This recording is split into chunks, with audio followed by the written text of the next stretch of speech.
Namaste. I'm Alakananda Ma, Ayurvedic doctor and principal of Alandi Ayurveda Gurukula, an Ayurveda school in Boulder, Colorado. So I know many of you are struggling with world events, especially in terms of war and conflict. And I've been asked on my Facebook group to offer some support. So for the next few weeks, I'll be sharing some guidance and meditations to help us get through this time and be truly useful. And by the way, if you also want to get more access to me, please join the Facebook group. I'll put the link in the description. So, to begin at the beginning, in order to be peacemakers, we must be non-partisan. We are part of the problem if we're taking a side. It's natural to want to take the side of those who look like us, dress like us, are of our nationality or religion, etc. But while this is natural, it doesn't lead to peace. We may think God's on our side, but who are we? The entire human race is the we that we must stand with. All are our sisters and brothers, all without exception. There's no place for tit for tat. One war crime cannot justify another. One genocide cannot justify another. Indeed, history is full of incidences of retaliatory genocide, neighbors of different ethnic groups slaughtering one another without mercy, back and forth, depending on who has the upper hand at the time. This has never been any kind of solution for either side, and it never will be. The only way to break the cycle of violence and revenge is to move from taking a side to taking a stand. And as I see it, there's only one stand to take: the Universal Declaration of Human Rights and international humanitarian law. Let's stand together on the ground established in response to the horrors of the 20th century. Depending on our generation, our parents, grandparents, our great-grandparents lived through these horrors. For me, it was my parents who were teenagers in World War II, my grandfathers who fought in World War I, my aunt and cousins who were killed in the Holocaust. Their sufferings cry out for a new way, and yet we persist in reenacting the old ways. The Universal Declaration of Human Rights is one of humanity's greatest achievements, the result of prophetic voices reaching across the millennia to show us the way of peace. We can think of the Hebrew prophets. We can think of the proclamations of the Emperor Ashoka that he set up on pillars. We can think of the American Enlightenment and the French Enlightenment. We can think of Gandhi. If we take our stand on this declaration, we will always be on the right side of history.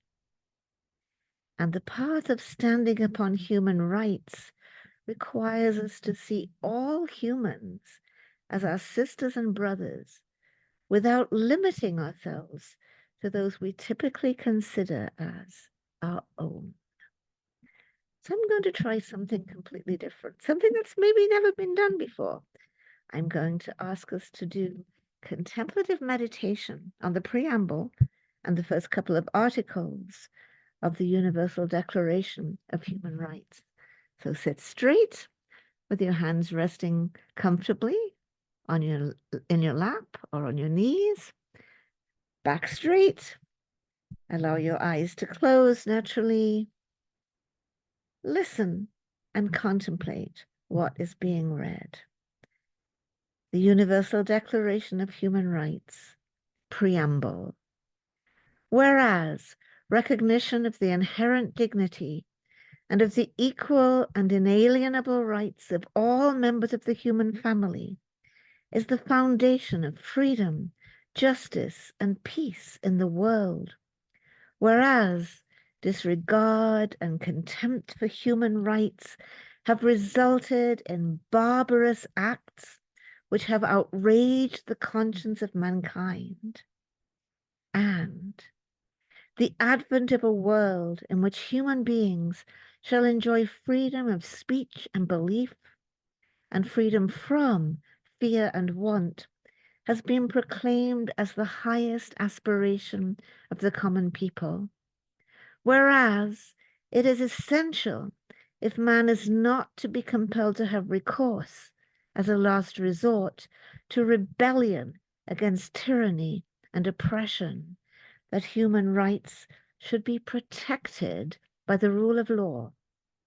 Whereas it is essential to promote the development of friendly relations between nations. Whereas the peoples of the United Nations have in the Charter reaffirmed their faith in fundamental human rights, in the dignity and worth of the human person, and in the equal rights of men and women, and have determined to promote social progress and better standards of life and larger freedom, whereas member states have pledged themselves to achieve, in cooperation with the United Nations, the promotion of universal respect for and observance of human rights and fundamental freedoms. Whereas a common understanding of these rights and freedoms is of the greatest importance for the full realization of this pledge. Now, therefore, the General Assembly proclaims this Universal Declaration of Human Rights as a common standard of achievement for all peoples and all nations, to the end that every individual and every organ of society, keeping this declaration constantly in mind, shall strive by teaching and education to promote respect for these rights and freedoms, and by progressive measures, national and international, to secure their universal and effective recognition and observance, both among peoples of the member states themselves and among the peoples of territories under their jurisdiction. Article 1. All human beings are born free and equal in dignity and rights. They are endowed with reason and conscience, and should act towards one another in a spirit of brotherhood. Article 2.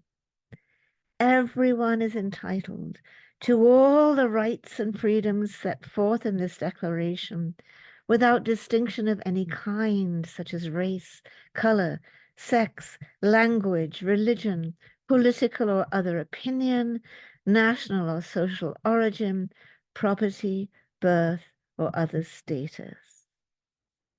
Article 3.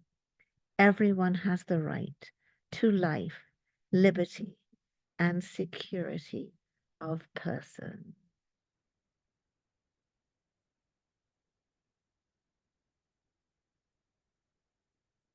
And taking a few breaths, gently come back from your contemplative meditation.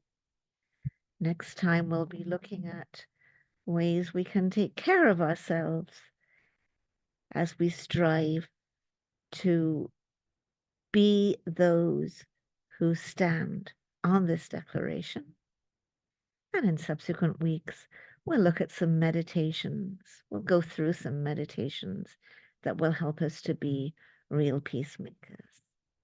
Namaste.